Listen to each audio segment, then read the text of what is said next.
കണ്ണൂരിൽ school bus മറിഞ്ഞ് ഒരു വിദ്യാർത്ഥി മരിച്ച സംഭവത്തിൽ ഡ്രൈവറുടെ ലൈസൻസ് സസ്പെൻഡ് ചെയ്യും. അതേസമയം ബസ്സിന് യന്ത്രത്തകരാറില്ലെന്ന് എംപിയുടെ പ്രാഥമിക റിപ്പോർട്ട് വന്നിട്ടുണ്ട്. സ്കൂൾ വാഹനത്തിൻ്റെ പരിശോധനയിൽ ബ്രേക്കിന് പ്രശ്നമില്ലെന്നും കണ്ടെത്തിയിട്ടുണ്ട്. അപകട കാരണം ഡ്രൈവറുടെ അശ്രദ്ധയെന്നും പ്രാഥമിക നിഗമനം. ബസ്സിന് തകരാർ ഉണ്ടായിരുന്നില്ലെന്ന് സ്കൂൾ മാനേജർ ജയകൃഷ്ണൻ പ്രതികരിച്ചിട്ടുണ്ട്. ചെറിയ പിഞ്ചു മക്കളെ കൊണ്ടുപോകുന്ന വണ്ടിയില്ല, നമ്മളോടൊന്നും പറഞ്ഞിട്ടില്ല അയാള്. അങ്ങനെ ഒരു തകരാറുണ്ടെങ്കിൽ നമ്മൾ റിപ്പയർ ചെയ്യില്ല. അങ്ങനെയില്ല, പ്രത്യേകിച്ച് അങ്ങോട്ടില്ല. ഏത് റോഡിലായാലും നമ്മൾ വിടൂല. RTO ഇന്നലെ വന്നില്ലായിരുന്നു, എൻഫോഴ്സ്മെന്റ്. ഇയാളെ കണ്ടിട്ടാണ്. അയാള് പറഞ്ഞു വണ്ടി നോക്കി, വണ്ടിക്ക് ബ്രേക്ക് ഉണ്ട്, ഇയാള് ബ്രേക്ക് ചവിട്ടി അയാളുകൊണ്ട് ബ്രേക്കിനൊന്നും ഒരു കുഴപ്പമില്ല എന്ന് അയാൾ നമ്മളോട് പറഞ്ഞു.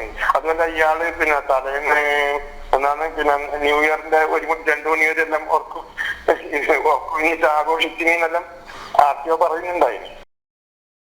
എന്തായാലും ഈ അപകടം സംഭവിച്ചത് ഡ്രൈവറുടെ അശ്രദ്ധ മൂലമെന്ന പ്രാഥമിക നിഗമനം വന്നിരിക്കുന്നു. ഡ്രൈവറുടെ ലൈസൻസ് സസ്പെൻഡ് ചെയ്തിട്ടുണ്ട്. അതെ, എന്തായാലും പക്ഷേ ആ അശ്രദ്ധ കൊണ്ടെത്തിച്ചത് ഒരു കുരുന്നിന്റെ ജീവൻ എടുത്തിട്ടാണ് എന്നതുകൂടിയാണ്.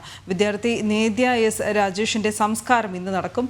പരിയാരം മെഡിക്കൽ കോളേജിൽ പോസ്റ്റ്മോർട്ടം നടത്തി മൃതദേഹം 11 മണിയോടുകൂടിയായിരിക്കും ബന്ധുക്കൾക്ക് വിട്ടു നൽകുക. ഇതിനുശേഷമാണ് സംസ്കാര ചടങ്ങുകൾ ഉണ്ടാവുക. എന്തായാലും മിഥുൻ പിള്ളയിലേക്ക് നമുക്ക് വീണ്ടും എത്താം.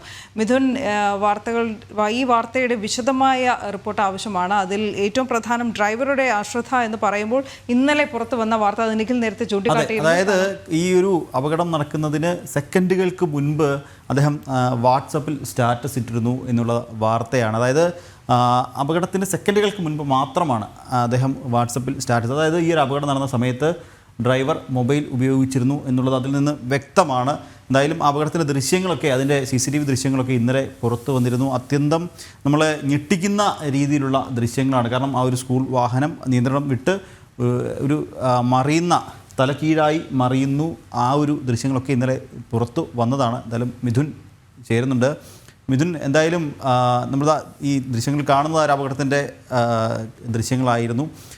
മിഥുൻ, എന്തായാലും ഈ ഒരു ബസ്സിന് യന്ത്രത്തകരാറില്ലെന്ന് MVDയുടെ പ്രാഥമിക റിപ്പോർട്ടുണ്ട്. അപ്പോൾ തന്നെ ഡ്രൈവറുടെ ഭാഗത്തു നിന്നുള്ള അശ്രദ്ധ വ്യക്തമാണ്. നിഖിൽ, അതുതന്നെയാണ് ഇപ്പോൾ MVDയുടെ പ്രാഥമിക റിപ്പോർട്ടിലുള്ളത്. കാരണം ഡ്രൈവറുടെ ഭാഗത്തുനിന്നുണ്ടായ അനാസ്ഥ തന്നെയാണ് ഇത്തരമൊരു അപകടത്തിലേക്ക് നയിച്ചത് എന്ന് തന്നെയാണ് പറയുന്നത്. ശ്രദ്ധ മാറുന്ന തരത്തിലുള്ള എന്തോ ഒരു പ്രവൃത്തി ഡ്രൈവർ ചെയ്തു എന്നൊരു വിലയിരുത്തൽ പൊതുവെ മോട്ടോർ വാഹന വകുപ്പിനുണ്ട്. അത് കേന്ദ്രീകരിച്ച് തന്നെയായിരിക്കും ഈ അന്വേഷണം നടക്കുക എന്നാണ് മനസ്സിലാക്കാൻ വേണ്ടി സാധിക്കുന്നത്.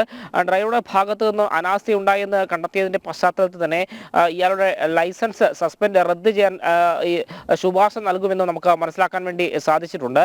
ഇന്ന് അല്പസമയത്തിനകം തന്നെ MVD ഉദ്യോഗസ്ഥർ ഈ വാഹനം വീണ്ടും പരിശോധിക്കുമെന്നാണ് നമുക്ക് മനസ്സിലാക്കാൻ വേണ്ടി സാധിക്കുന്നത്.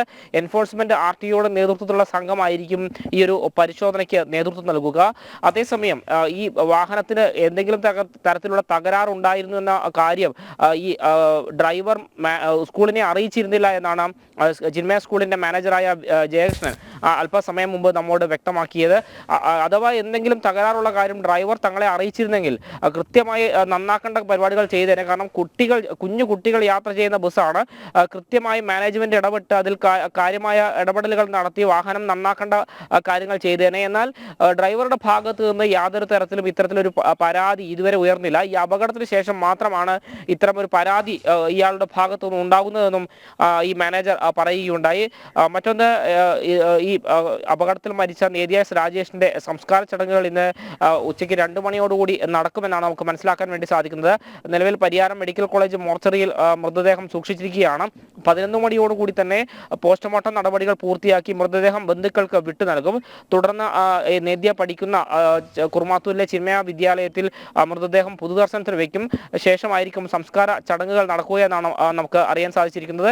ഏതായാലും ഈ സംഭവവുമായി ബന്ധപ്പെട്ട് മോട്ടോർ വാഹന വകുപ്പും പോലീസും സംയുക്തമായി അന്വേഷണവുമായി മുന്നോട്ട് പോവുകയാണ് നിഖിൽ.